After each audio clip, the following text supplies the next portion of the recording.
I'm Jeremy Strick, director of the Nasher Sculpture Center. It's a real delight and a thrill for me to see so much enthusiasm, to see so many people turned out on what's a cold evening, but a very, very important one for the Nasher Sculpture Center. For the last several decades, Jaume Plensa has been producing a profound body of work that explores, among other things, intersections between figure and language, between the human form and social space, between the history of sculpture, I think, and its future. And his work has been collected and exhibited and commissioned all over the world, especially in Europe. And the major European cultural capitals have all held important exhibitions. They're marked by important commissions. In this country, Jaume Plensa has become best known for the extraordinary crown fountain in Chicago's Millennium Park. And I think that is truly one of the most important works of public art of our time. This exhibition marks, though, Jaume's first major exhibition in an American museum. And the Nasher Sculpture Center is very proud to be hosting it, and we think it's appropriate that we do. Jaume Plensa has a particular history in Dallas. Indeed, his first exhibition in an American institution was held right here in Dallas at the McKinney Avenue Contemporary back in 1998. That show organized by Rick Bertel and William Jeffett. More recently, of course, the Meadows Museum just last year placed an important sculpture as the centerpiece of their newly renovated plaza at the front of the building. And here at the Nasher, our history with the artist goes back to 2006, when Ray Nasher acquired Song of Songs, a beautiful and mysterious work that is featured in this exhibition. And that acquisition sparked a conversation between Jaume Plensa, the Nasher family, the Nasher Sculpture Center, and that conversation has culminated tonight with the opening of this show. The exhibition was curated by the Nasher's own Jed Morse, and Jed, I think, has done an amazing job. A great person to take on this project because, of course, his own academic specialty happens to be in Spanish sculpture. But it's also a wonderful occasion for the Nasher because it marks the first time this institution has organized an exhibition of a contemporary artist, and first time that an artist has worked with us to design and create an installation just for this space. Now, I think that's a natural and important evolution for the Sculpture Center. Of course, our collection is marked by numerous works by the major artists of our time, including Jaume Plensa.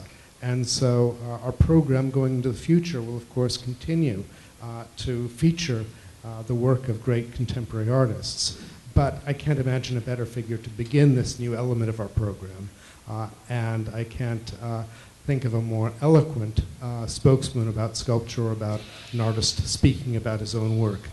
One thing I do want to urge you to do, of course, is to come back, because as spectacular as the show is at night, it's equally beautiful in the day.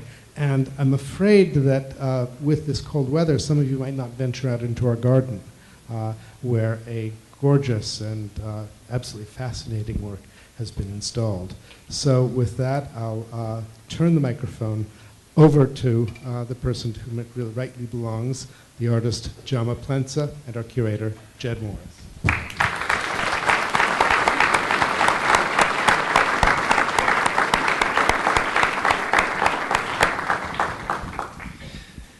Good evening. Thank you so much for joining us for round 2 of Point Counterpoint here at the opening of Jaume Plensa, Genus and Species.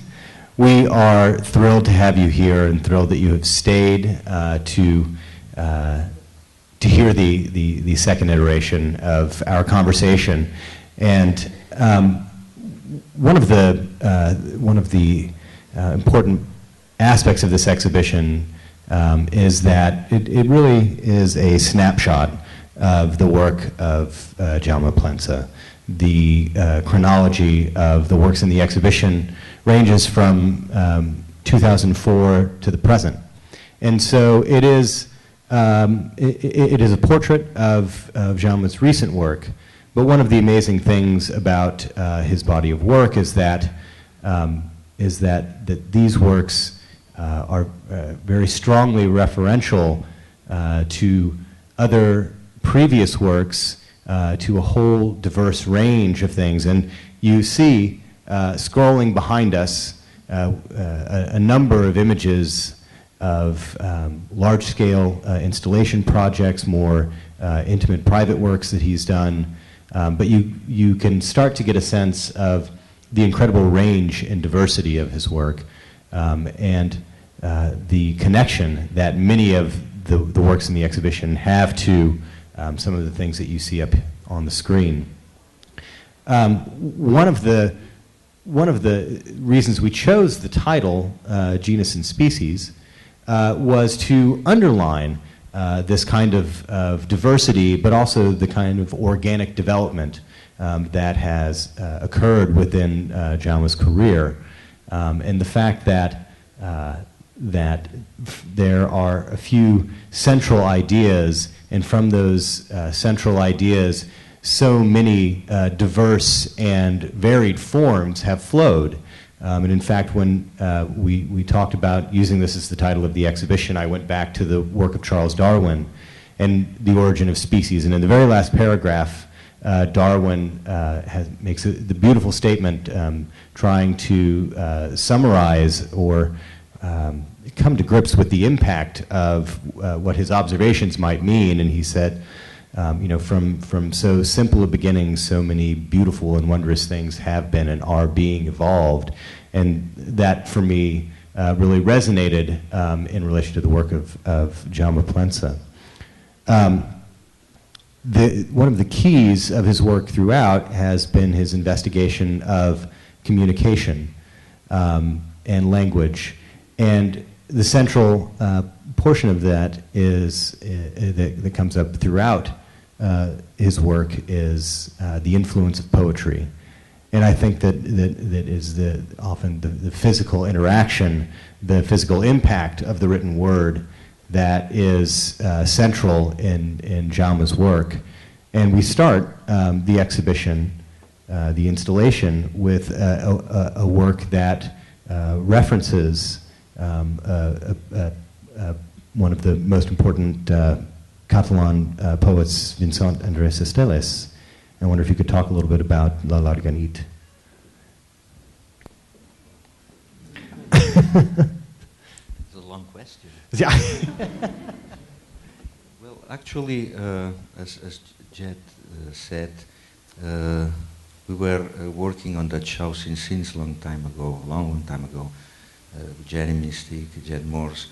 He came over Barcelona, he visited my studio, and I guess we more or less immediately we were sure about the pieces, the convenient pieces for that show.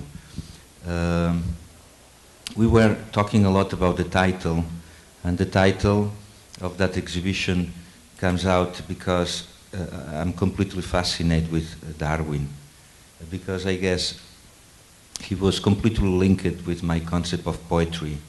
This kind of people who show us other possibilities in life, who show us with a little light in the middle of the darkness that there are other doors, other gates that we can pass through. And I love it, the idea of genus and species, in the way that probably creation is something similar. We try to find our links with history, but thinking about future. And the Nasher Center, as Jeremy said, it's probably a good example. As they said, I'm still alive, which is a good luck for me. But we have a lot of fantastic artists that they are creating something that we call tradition. But it's only one art history, not two or many. It's just one, and I'm part of. And it's really a pleasure to share that show with them. We choose for the entrance of the building La Llarga Nit, which means the longest night, something like that, which is the title of a beautiful poem from a Catalan poet who was always thinking about the responsibility of the poet to be awake in the longest night of his people, his country, his society, whatever, because they have to watch out for them, for everybody. And I like this concept in creation that those two figures sitting on top of poles are watching out so far, and they are protecting us in some ways. That was the first duality. We did many in the show, we will talk later. And that opens the building to a special gate. It seems that is a very big gate from the ancient cultures. And then you found this long curtain, which is not pretending to cut the space, but to absorb the energy of that space and to create a certain link in between everything. That curtain is made out with many different poets.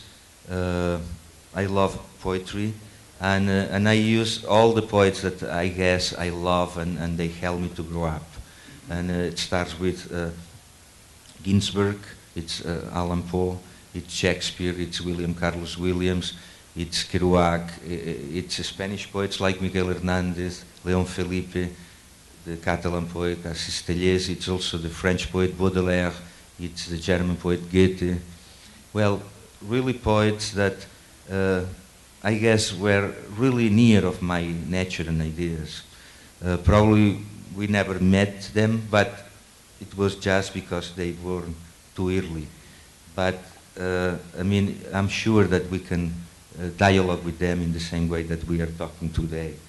The poem, it's made out with different poems, but with the idea to create a single one. And that, I guess, for me is a very important metaphor about our diversity, in the sense that each one did their own, but all together it's us, it's our poem. And even if some parts of the poem could not be read because it's another language or whatever, doesn't matter. It's the presence of poetry protecting us and opening us new possibilities of gates. And that is the reason of the curtain and the two sitting figures outdoor. Well, and you mentioned duality, and duality is a central theme that comes up in your work over and over again. The two figures in front of the building. In our last conversation, the idea that this one single curtain divides the space into two and links the two sides of the space. Of course, there's twins and Song of Songs, the two cabins underneath the stairs.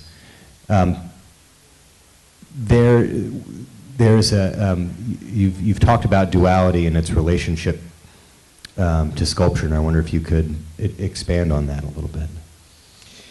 Well, duality, it's something that is part of our lives. Well, I've been talking before about how important is for me the idea of shadow, you and your shadow, and the reflection of your face, your image in the windows, in the mirrors, in the reflecting areas. Who is the image that you are seeing in the other side of the mirror? They said they are you, but you could not verify because you never saw it yourself directly. You saw your hands but not your face. Who is the person which is looking at to you? And the shadow.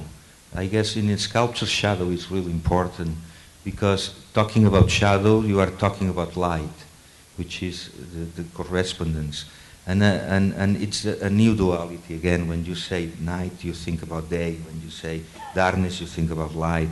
When you talk about noisy, you think about silence. Well, that I guess is really the spirit of my work in some ways. We are doing a conversation. Suddenly we are two. You know? The problem becomes when it's the thirst coming. That is normally a problem. When it's 2, it is still possible. 3, it's a chaos. And, but can you imagine when there are many? And that is our alphabet. That is why I'm working with letters. Because each letter has a very strong personality, like every one of us.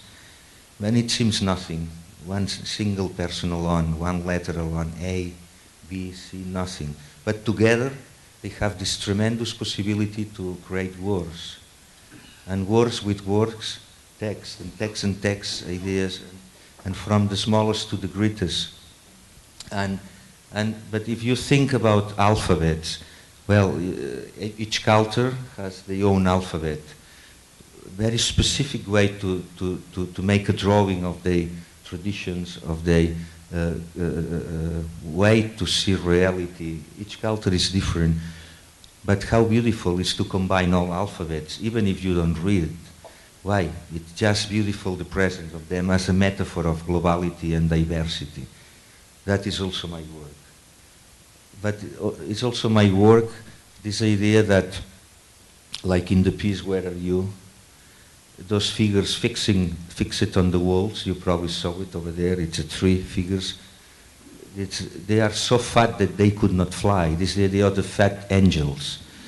And it's a key part of my work because it relates so strongly with human condition that we love or we dream to fly, but our nature is different. And this impossibility, it's not so perfect, but even like that, we can illuminate the others. We can illuminate life.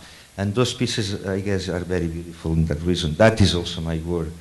That means that my work is very diverse also, like I'm trying to explain in each of my pieces. Probably my work is a work in itself, like my pieces. Yeah, it's interesting that you say that you know, your entire body of work is a work in and of itself. And it's one of the things that I think we try to draw out a little bit in the exhibition, particularly in the catalog, is the kind of development, the great diversity and variety of ways that you explore specific ideas. And one of the other themes that frequently comes up is the juxtaposition of the abstract and the concrete. And I think Twins upstairs, using these letters from 7 different languages, so that they become these very kind of abstract lyrical gestures, but at the same time they make up a concrete form of the human figures.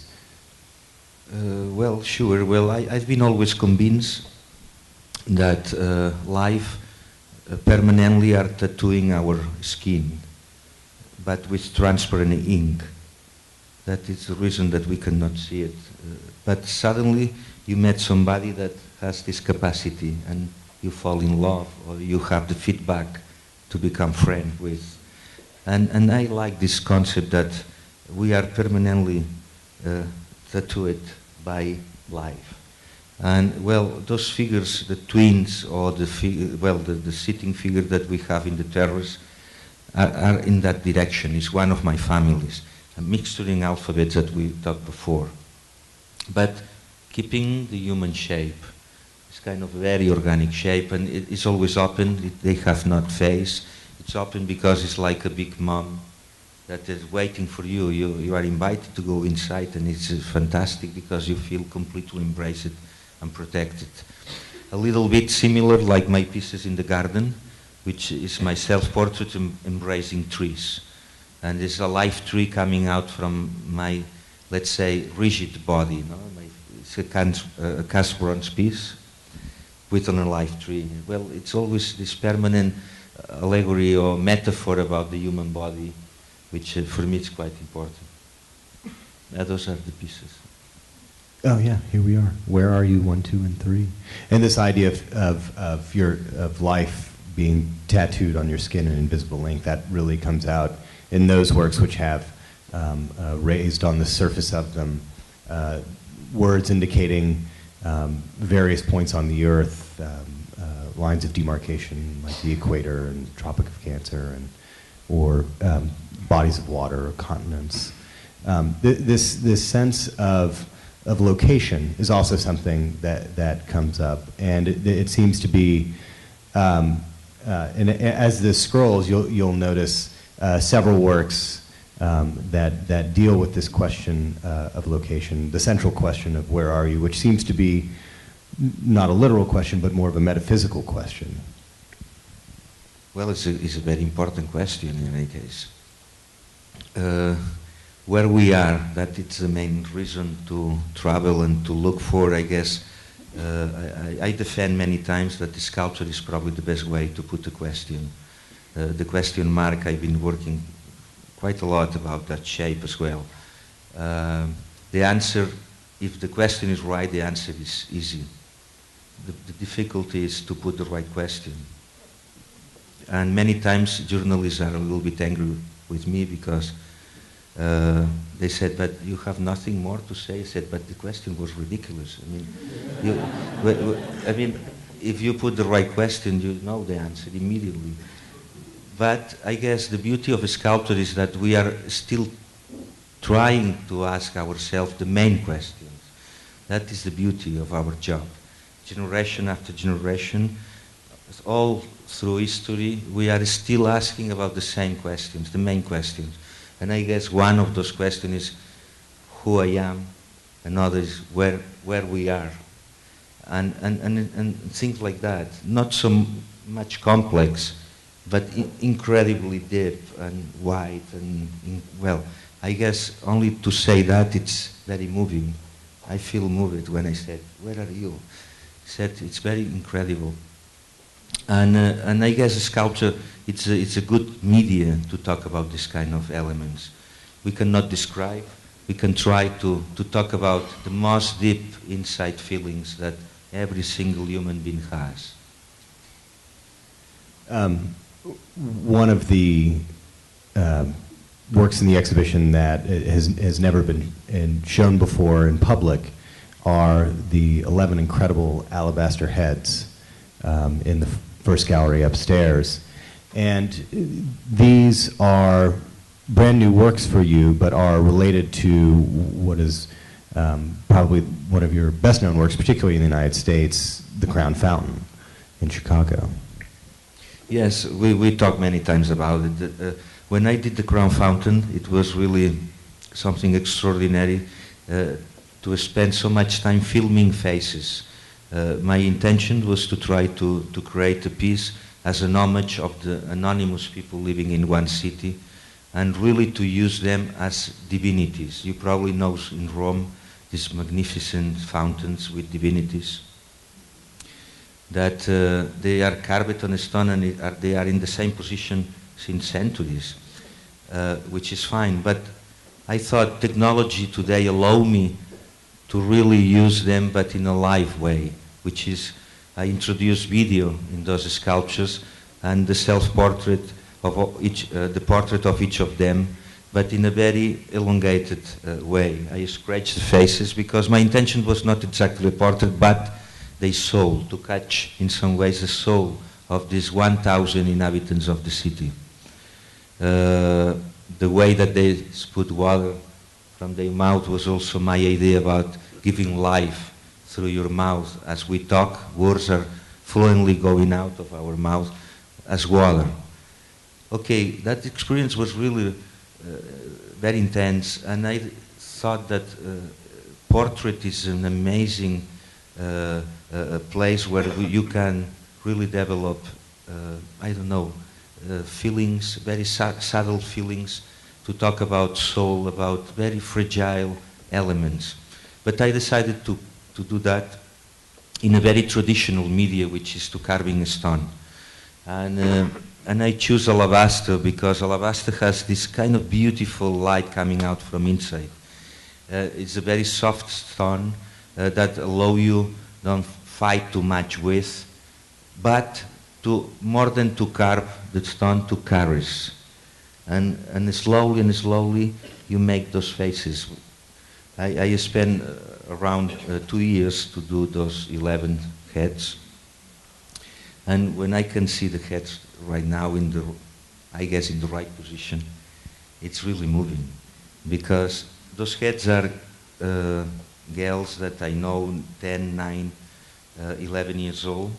I really decided to work only with those girls because female for me means future, and our participation in the future as men are a little bit relative. It's more an accident, but the future, it's female, I guess, at the tradition as well, and that capacity that woman has to bring memory into future, that makes me to choose those faces. And I know them. It's Nuria, it's Irma, it's Awilda. It's people from different origins, but with a similar edge. And we just carve it, and well, I elongate the heads as I did in Chicago, but in a very traditional technique. And I'm quite pleased, because I guess that piece links with both directions, past and future.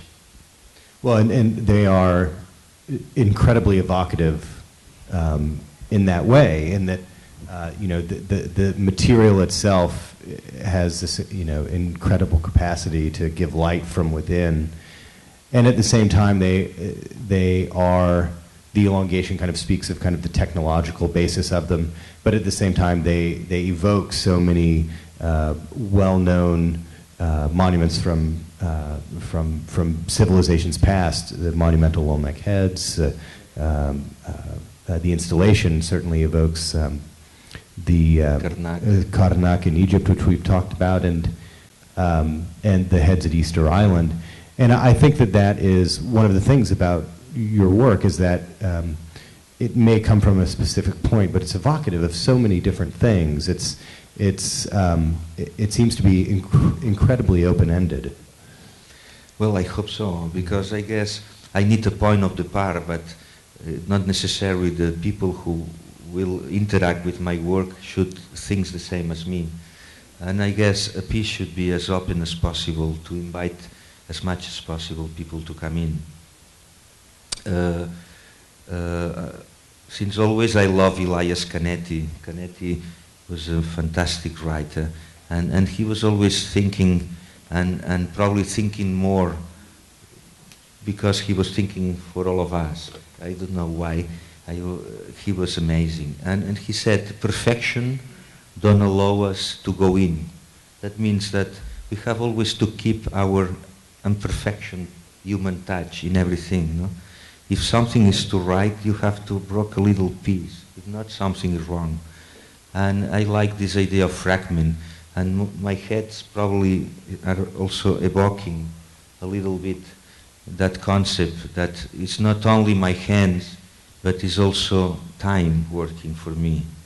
And when you see through history, well, all this amazing tradition of heads in many different cultures, Olmeca, Easter, the Easter in Asia, or in Angkor, for example, we were talking before. Well, it's probably because they were asking the same questions I'm pretending to ask myself. And we have so many coincidences. They were using one specific technology, each of them. I'm using my technology from today. But the problem is not technique or technology. It's what are you asking yourself? Why you are doing that head for? What is the reason? And because materials are very important, but they are never a direction in a sculpture. They are just a media, a support, a canvas where you could develop your ideas. Obviously, you have to choose pretty well materials, because each material has a memory which should dialogue with your memory, with your experience. And in that dialogue is when an artwork comes out and it's working. But it's just support. Okay. This exhibition contains a number of firsts for us in particular, and it really is the first exhibition, I think, that that takes advantage of the great variety of spaces that the Nasher Sculpture Center offers. It's the first time we've had works on the city street. It's the first time we've had such an incredible work in the entranceway. And then of course the exhibition continues in the galleries and downstairs on the lower level and the terrace, and then out into the garden. It really embraces the entire site. And there seems to be a kind of way that you are introducing your work from the time that they, say, arrive outside at the Nasher Sculpture Center and preparing them for the experience that they'll have inside, passing through the curtains. Was this, you know, when we, one of the things that struck me was, you know, you produced a preliminary plan for the layout of the exhibition, and our installation doesn't really vary from that plan. It was so right on.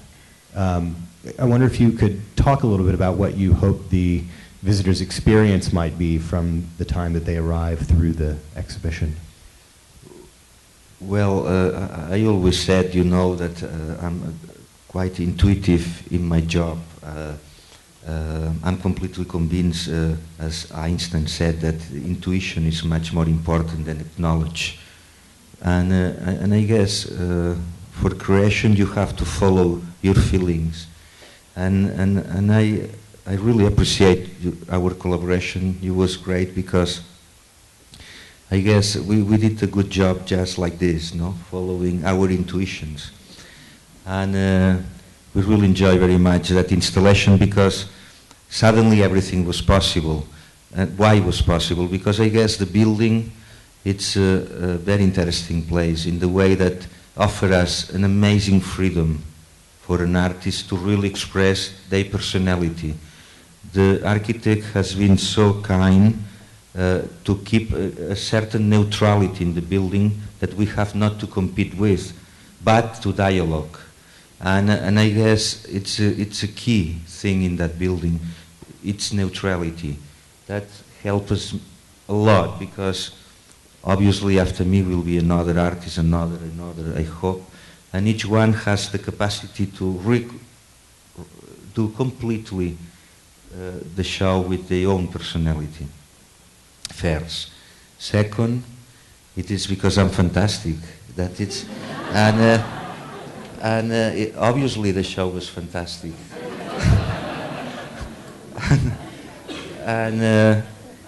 and then we talk a lot about mathematics during that show.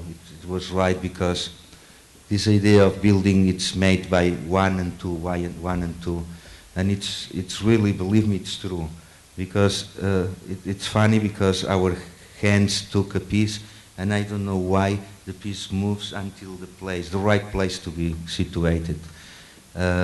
It's a place, it's a building with an amazing harmony, and I guess my work, it's pretending something similar. I'm dreaming about quietness, silence, harmony, this kind of things. That means that I guess both building and my work just fits together in a quite ideal way. Why first one piece, another? Honestly, I'm not sure why, but I guess it's the right thing. Well, yeah, it's fantastic. And one of the things that struck me as we were doing the installation and things just naturally fell into place so beautifully within the building, of the correctness of scale, of light being an essential element of the work, of transparency. And it makes perfect sense. Yeah, I guess so. Yeah. We're in total agreement here.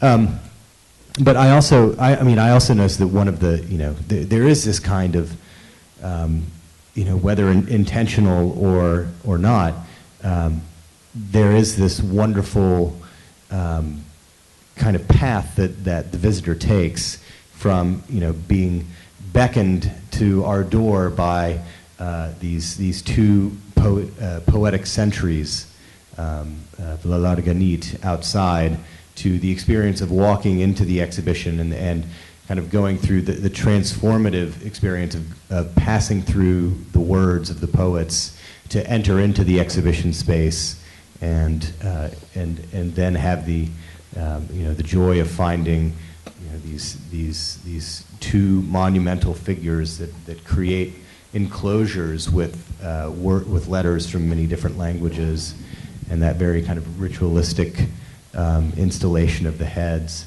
There is something that that is transformative about each kind of step, and I wonder if it's something that seems to happen a lot in your work, creating a space that might be but transformative for the viewer.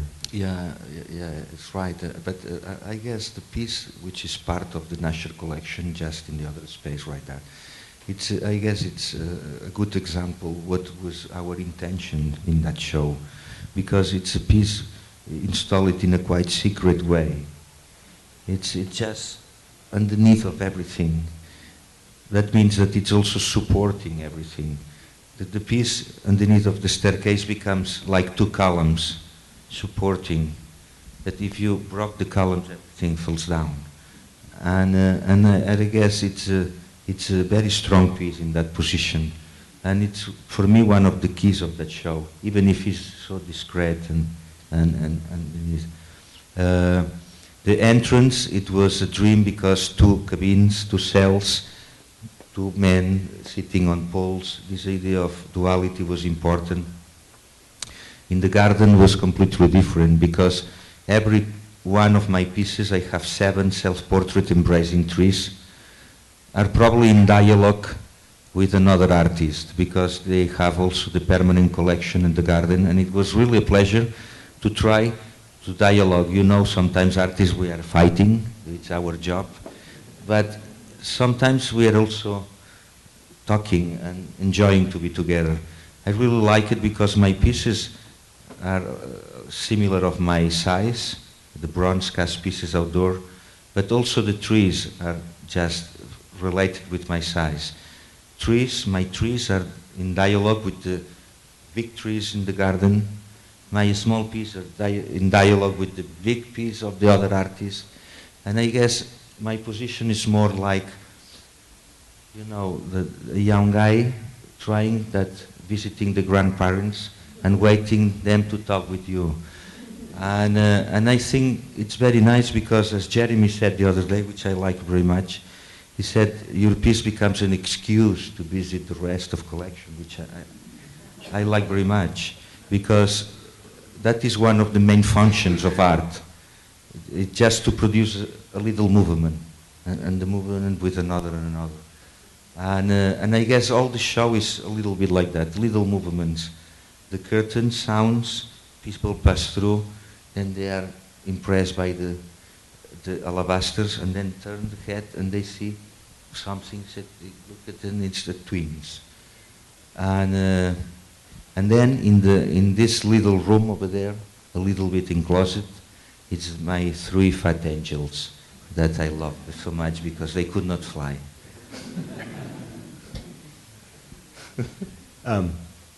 I wonder if as this is scrolling on, people are getting a taste of some things that have come to pass, and some things that have yet to be.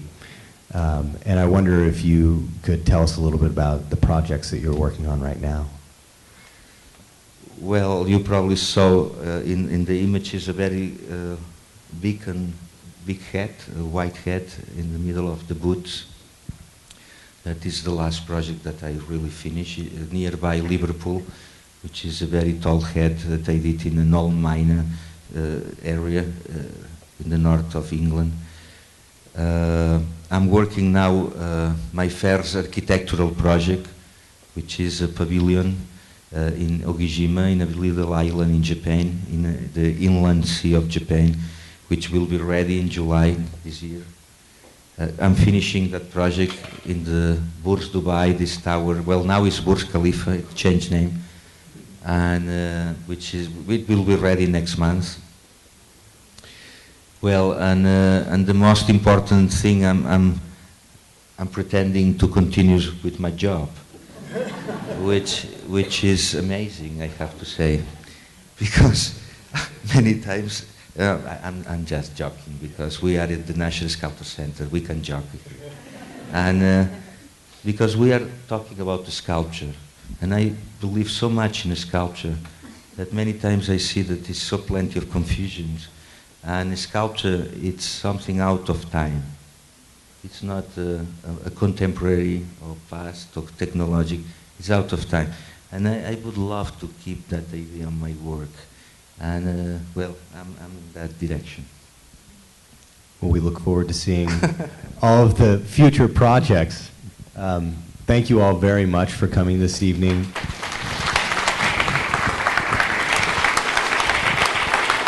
And let me second Jeremy's suggestion that you come back and see this exhibition during the day. It really is just as spectacular during the day as it is tonight. So thank you for coming and enjoy yourselves.